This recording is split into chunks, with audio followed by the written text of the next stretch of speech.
ಶ್ರೀ ಗುರು ಬನ್ನಿ ಬಸವೇಶ್ವರಾಯ ನಮಃ. ಹಳಿ ಶಾಬಾದ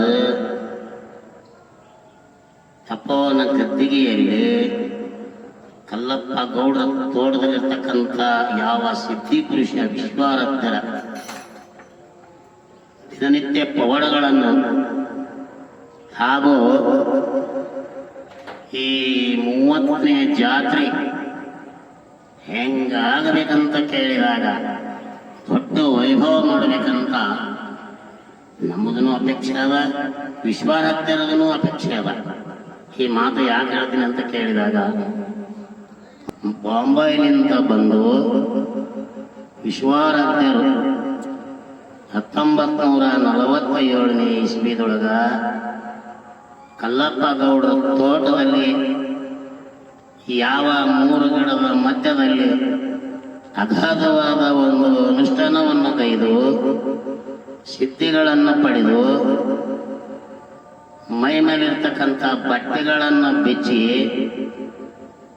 ಸುಟ್ಟು ದಿಗಂಬರನಾಗಿರ್ತಕ್ಕಂಥ ವಿಶ್ವಾರಾಧ್ಯನ ಸಂಸ್ಥಾನ ಮಠ ಇದು.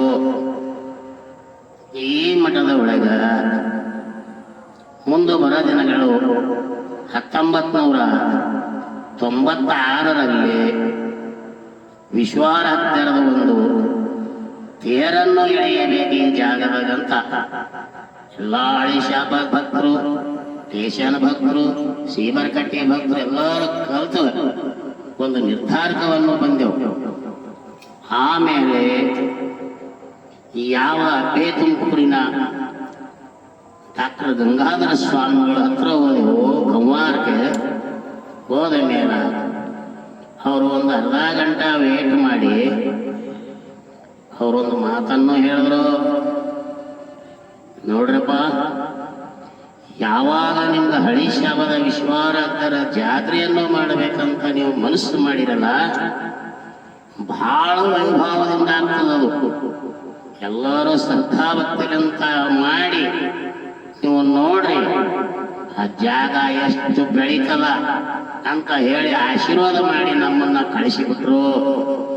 ನಾವು ಹೋಗಿದ್ದೇಲೆ ಪೂರಾ ವಿಶ್ವಾರಾಧ್ಯರ ಕುಲದೇವನಾಗಿರತಕ್ಕಂಥ ಬನ್ನಿ ವಿಶ್ವೇಶ್ವರದಲ್ಲಿಂದ ಆಶೀರ್ವಾದ ತಂದೀವಿ. ತೋಟಕ್ಕೆ ತೇರಳಿಬೇಕಾದ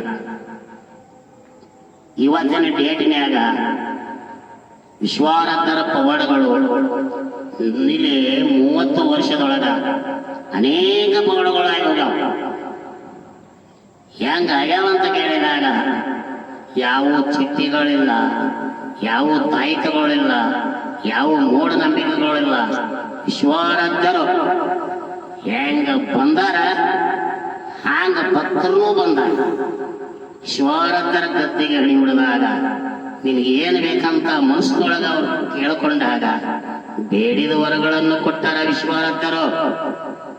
ನೀವು ಯಾರಿಗನ್ನ ಕೇಳ್ಬೋದು, ವಿದ್ಯುಮುತ್ತವ್ರು ಏನಾರೇ ಒಂದು ತಾಯಿತ ಮಾಟ ಮಂತ್ರ ಈ ಜಾಗದಾಗ ಮಾಡಿದ್ದು ಹೇಳಿದ್ರಪ್ಪ ಅಂದ್ರ ಅವ್ರಿಗೆ ಏನು ಬೇಕಾಗಿದೆ ನನ್ನ ಕುಟುಂಬಲ್ಲಿ ಯಾವಾದಕ್ಕೂ ನಂಬಿಲ್ಲ. ವಿಶ್ವಾರಾಧ್ಯರಿಗೊಬ್ಬರಿಗೆ ಮಾತ್ರ ಬಹಳ ನಂಬಿಕೊಂಡು ಈ ಜಾಗದಾಗ ಉಳಿದಿದ್ವಿ. ಹಂಗ ಈಗ ಮುಂದೆ 29ನೇ ಜಾತ್ರಾ ಮಹೋತ್ಸವ ಹೆಂಗ ಆಗಿತ್ತು ಅಂತ ಕೇಳಿದ್ರ ಬಹಳ ಚಂದಾಗಿತ್ತು. ಆದ್ರೆ ಇವು ಮುಂದೆ ಏನು ಈ ಭೂಮಿಗಾಗ್ಲಿ ಈ ನಮ್ಮ ದೇಶಕ್ಕಾಗ್ಲಿ ಏನೋ ಒಂದು ಆತಂಕ ಇತ್ತನ ಕಾಣುತ್ತದೆ. ಅದಕ್ಕೆ ವಿಶ್ವಾರಾಧ್ಯರು ಈ ಮಳೆ ರೂಪದಾಗ ಎಲ್ಲಾ ಕರ್ಮವನ್ನು ತೊಳೆದು ಮುಂದೆ ತಬಿ ಬಿಡಮಂತೇಳಿ ಎಲ್ಲಾ ಜನರ ಕರ್ಮವನ್ನು ತೊಳೆದು ಸಮುದ್ರ ಪಾಲವನ್ನು ಮಾಡಿದ್ರು. ಕಷ್ಟ ಇನ್ನು ಮುಂದೆ ಬರವ 30 ವರ್ಷದ ಜಾತ್ರೆ ಬಹಳ ವೈಭವದಿಂದ ಮಾಡಬೇಕಂತ ಮನಸ್ಸು ಇಚ್ಛೆ ಆಗಿದೆ. ಈ ವಿಶ್ವಾರಾಧ್ಯರ ಸಿದ್ಧಿಗಳನ್ನು ಎಲ್ಲಾ ಜಾತ್ರೆಗಳು ಎಷ್ಟು ಜನ ಕಲಿತದ, ಅವ್ರ ಮನೆಗಾಗಲಿ ಮಕ್ಕಳಿಗಾಗಲಿ ಸಂಪತ್ತು ಸಾಕನಷ್ಟು ಬೆಳೀಲಿ.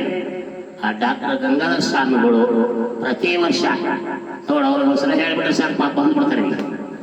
ಯಾಕೆ ಬರ್ತಾರಂತ ಕೇಳಿದಾಗ ಇದು ವಿಶ್ವಾರಾಧ್ಯರ ಅಷ್ಟಮ ಸಿದ್ಧಿ ಗದ್ದಿಗೆ ಅವರು ಬಂದ್ರೆ ಜನ ಹೆಂಗಾಗ್ತದೆ ಅಂತ ಕೇಳಿದಾಗ ಹುರುಪು ಬಂದು ಬಿಡ್ತದೆ. ಹಂಗಾದ್ರೆ ಸ್ವಾಮಿಗಳು ಜಾಗಕ್ಕೆ ಬಂದ್ರೆ ಸಾಕು ತೇರ್ ತಾನೇ ಹೋಗಿ ತಾನೇ ಬಂದ್ಬಿಡ್ತು.